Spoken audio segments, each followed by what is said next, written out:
식탁 위엔 언제나 찬밥이 한 공기 남아 있었어요. 누가 제 밥을 데워주는 사람은 없었죠. 가족이 함께 사는 집인데 유독 저는 늘 혼자 식어가고 있었습니다. 안녕하세요. 라디오 언니입니다. 오늘 사연은 식탁 위에 찬밥 한 공기입니다. 매일같이 가족을 위해 밥을 차리지만 정작 그 밥상에서 외로움을 느끼는 한 여자의 이야기입니다. 아침부터 허둥대며 밥을 차렸다. 남편은 늘 그렇듯 신문을 들고 거실에 앉아 있었고, 아들은 방에서 게임을 했다. 밥 먹어.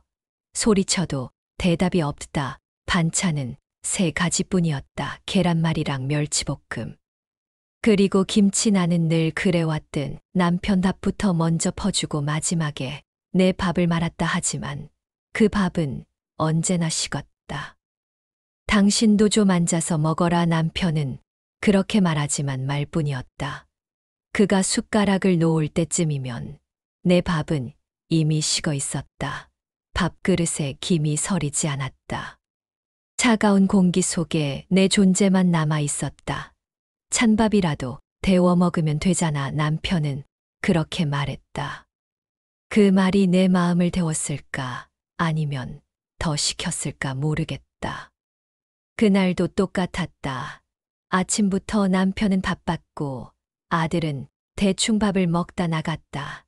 남은 건 식탁 위에 밥 한 공기였다. 뜨겁던 밥이 금세 굳었다. 나는 그걸 그냥 바라보다가 버리지 못했다. 어쩐지 그 밥이 나 같았다. 아무도 신경 쓰지 않는 존재. 그래도 매일 자리를 지키는 사람. 나는 찬밥이 되었다. 결혼한 지 30해가 넘었다. 처음엔 다정했던 남편이었다. 퇴근하면 꽃 한 송이를 들고 왔고, 주말이면 영화를 보러 갔다.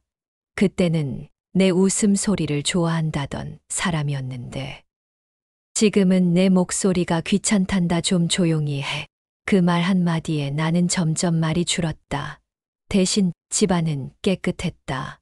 누구보다 반짝였지만 내 안은 텅 비어 있었다. 아들이 대학에 들어가고부터 집은 더 조용했다. 남편은 회식이 늘었고 나는 혼자 밥을 먹는 날이 많아졌다. 어느 날은 아들이 퇴근도 안 하고 친구 집에 잔다며 연락이 없었다. 전화를 걸었지만 엄마, 그만 좀 잔소리해. 그 말 한마디에 모든 게 무너졌다.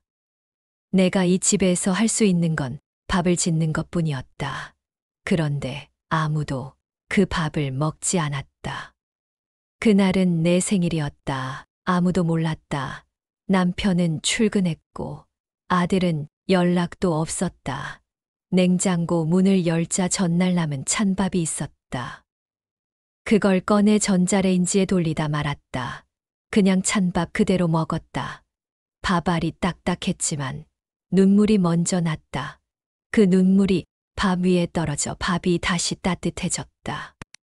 그때 깨달았다. 따뜻하게 만든 건 사랑이 아니라 외로움이었다. 밤이 깊어지자 식탁에 앉아 편지를 썼다. 나는 오늘도 밥을 차렸습니다.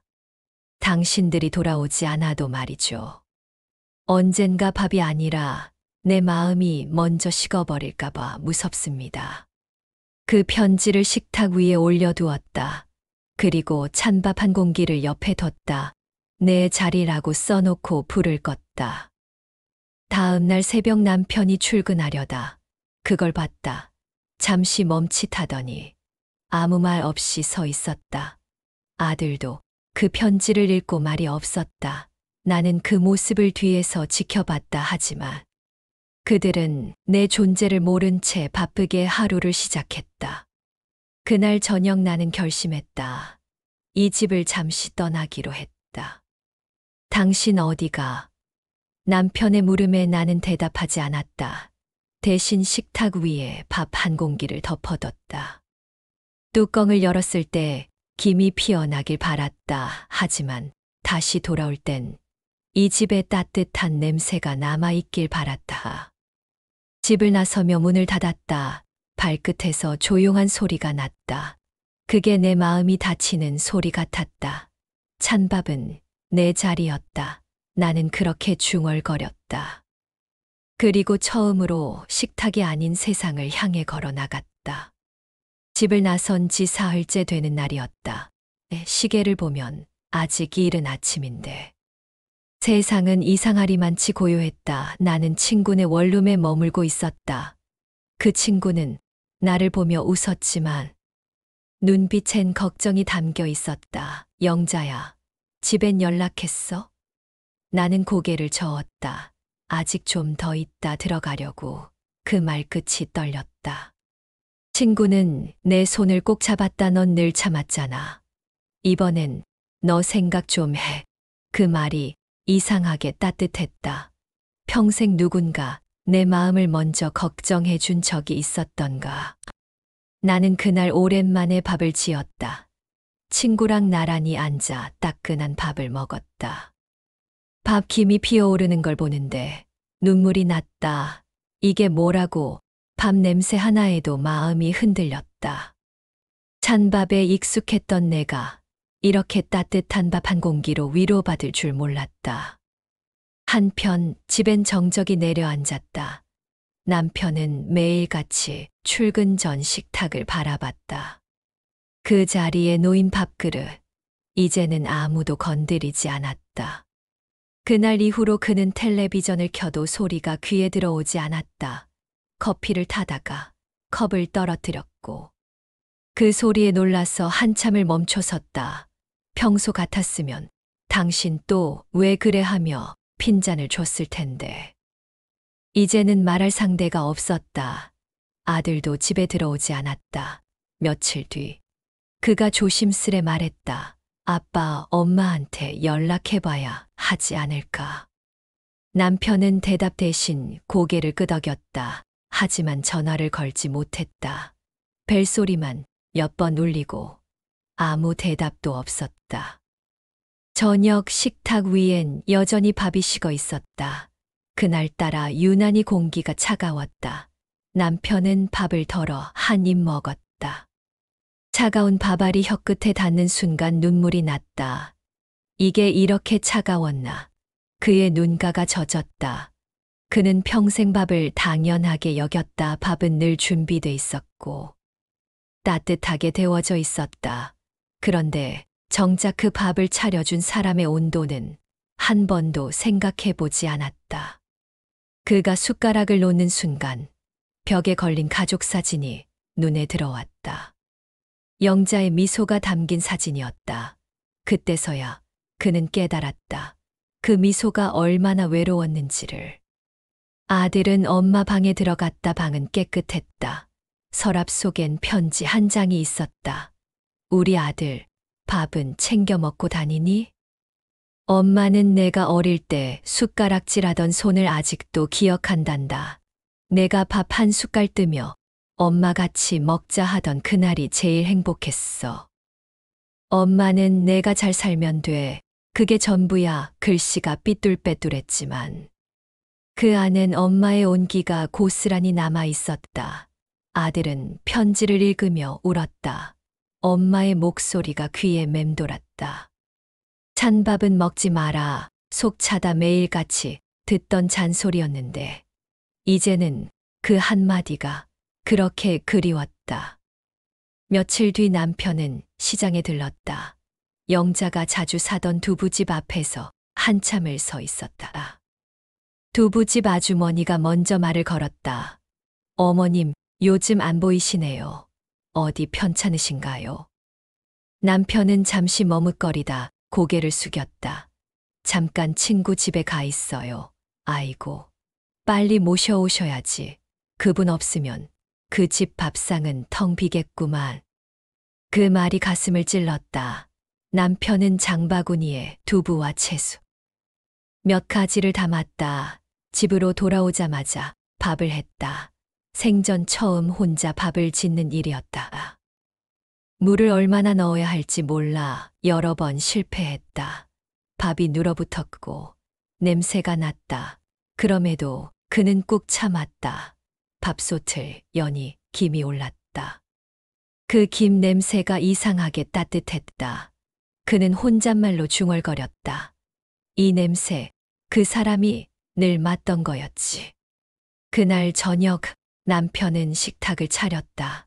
두부국, 김치, 계란말이, 그리고 밥 한 공기. 아들이 퇴근하고 들어와 그걸 보며 놀랐다. 아빠가 밥했어요? 응, 내 엄마처럼은 못하지만 해봤다. 두 사람은 마주 앉았다. 밥을 한 숟갈 뜨는데 아들의 눈물이 먼저 떨어졌다. 아빠, 뜨거워. 그 말에 남편이 웃었다. 그래, 밥은 원래 뜨거워야지. 그리고 둘은 한참을 말없이 밥을 먹었다. 따뜻한 김이 얼굴을 스쳤다. 집 안엔 오랜만에 사람 냄새가 났다. 그날 밤 남편은 결심했다. 내일 아침 엄마한테 데리러 가자. 아들은 고개를 끄덕였다. 다음 날 아침 두 사람은 영자의 친구네 집 앞에 섰다. 문을 두드리자 영자가 나왔다. 놀란 얼굴로 여긴 어쩐 일이에요? 남편은 잠시 말을 잃었다. 그러다 한마디 했다. 밥 먹으러 왔어요. 당신 밥이 먹고 싶어요. 그 말에 영자의 눈가가 젖었다. 아들은 웃으며 말했다. 엄마, 우리 밥 먹자. 따뜻하게. 식탁은 다시 차려졌다. 밥솥을 열자 김이 피어올랐다. 그 김 속에 지난날의 냉기가 서서히 녹아내렸다. 영자는 아무 말 없이 밥을 퍼주었다. 남편은 조심스레 숟가락을 들었다. 당신 밥은 여전히 맛있네. 그 말에 영자는 웃었다. 이젠 식기 전에 같이 먹어요. 그날 밤 영자는 일기를 썼다. 찬밥은 더 이상 내 자리가 아니다. 이제 내 밥은 식기 전에 먹어주는 사람이 있다. 그게 가족이다. 펜 끝이 떨렸지만 마음은 따뜻했다. 창문 밖엔 바람이 불고 식탁 위엔 아직 김이 남아 있었다. 그 김은 어쩐지 어머니의 품 냄새 같았다. 며칠이 지나자 집안 공기가 조금씩 달라졌다. 예전엔 늘 차갑던 식탁이 이제는 따뜻했다. 아침마다 밥솥을 여는 소리가 들렸고 남편이 커피 대신 밥을 먼저 뜨기 시작했다. 나는 처음엔 어색했지만 그 모습이 이상하게 귀여웠다. 이제 내가 밥할게라던 남편은 매번 물을 잘못 맞춰 밥을 누렸다. 하지만 그 김 냄새마저 정겨웠다. 아들은 주말마다 집에 들어왔다. 그 아이가 현관문을 열며 엄마 냄새 난다라고 했을 때 나는 처음으로 웃었다. 그 말 한마디가 세상 그 어떤 선물보다 고마웠다. 저녁이 되면 셋이 나란히 식탁에 앉았다. 남편은 여전히 말이 없었지만 그 침묵이 더 이상 무겁지 않았다. 가끔씩 눈을 마주치면 미소를 주고받았다. 그게 얼마나 큰 변화인지. 아마 그 사람은 모를 것이다. 아들은 밥을 먹으며 말했다. 엄마, 나 어릴 땐 이 밥 냄새가 싫었어. 근데 이제는 이 냄새 맡으면 집 생각나. 나는 그 말을 듣는 순간 눈물이 났다. 그게 엄마가 원했던 거야. 집 냄새, 밥 김이 피어오르고. 부엌에는 오래된 시계 소리만 들렸다. 세상은 조용했지만 내 마음은 오랜만에 살아있었다. 밤이 깊어가자 나는 식탁 앞에 앉았다. 아무도 없는 부엌이었다. 그런데 이상하게도 공기가 따뜻했다. 예전엔 이 시간만 되면 쓸쓸했는데 이제는 그 쓸쓸함마저 고마웠다. 나는 작은 공책을 꺼내 글을 썼다. 찬밥은 식은 게 아니라 기다린 거였다.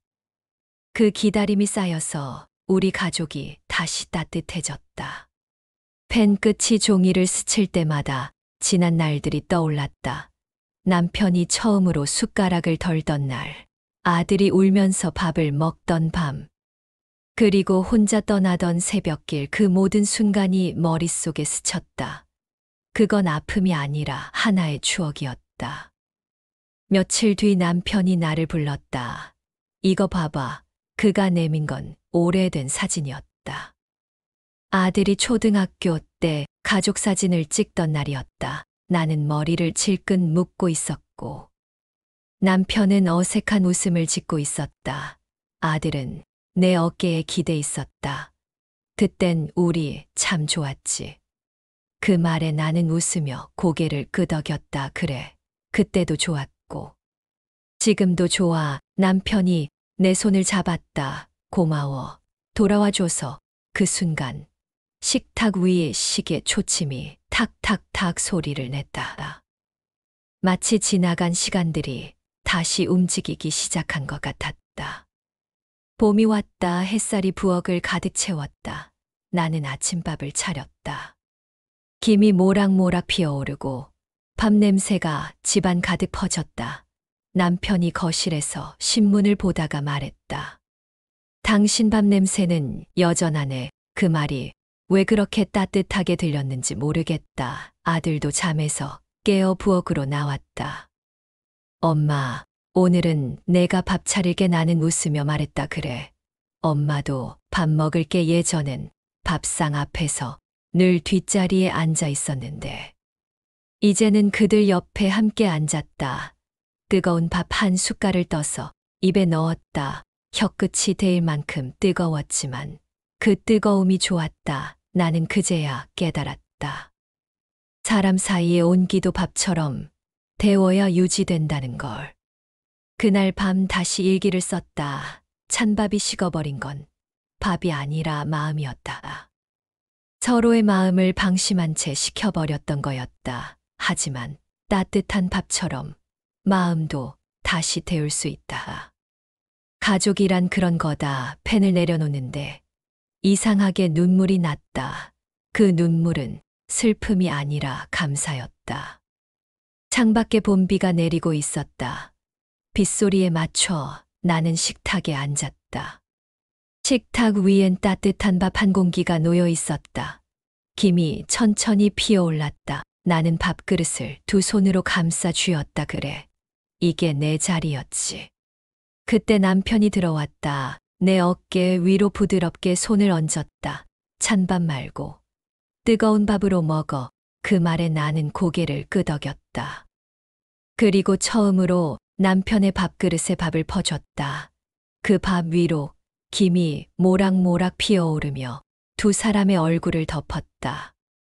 서로의 얼굴이 흐릿하게 보였지만 마음은 분명히 닿았다. 식탁 위에 시어머니의 낡은 밥주걱이 아직 남아 있었다. 오래전엔 그걸로 가족의 밥을 퍼주며 이렇게 말씀하셨다. 밥은 식기 전에 줘야 한다. 그래야 마음도 따뜻해지지. 그 말을 이제야 이해했다. 밥은 식을 수도 있다. 하지만 마음이 식어버리면 다시는 데울 수 없다. 나는 그 사실을 너무 늦게 배웠지만 다행히 완전히 잃기 전에 깨달았다. 오늘도 나는 밥을 짓는다. 김이 올라오면 손등으로 그 따뜻함을 느낀다. 그 온도가 내 가족의 체온 같아서 웃음이 난다. 이젠 식탁 위에 찬밥이 없다. 대신 따뜻한 밥 한 공기. 그리고 함께 앉아주는 사람들이 있다. 그게 전부였다. 나는 그걸로 충분했다. 오늘 사연 어떻게 들으셨나요? 누군가의 마음이 식어버렸다면 그건 밥처럼 다시 데워야 할 때가 온 것일지도 모릅니다. 가족 사이에도 연인 사이에도 작은 관심 하나가 온도를 바꿀 수 있습니다. 여러분이라면 어떠셨을까요? 찬밥이 되어버린 마음을 그냥 버리시겠어요? 아니면 다시 따뜻하게 덮이시겠어요? 오늘 이야기가 마음 한켠을 조금이라도 데워주었다면 좋아요와 구독으로 라디오 언니에게 마음을 전해주세요. 다음 이야기에서도 누군가의 일상 속 따뜻한 숨결을 조용히 그리고 진심으로 들어드릴게요. 감사합니다.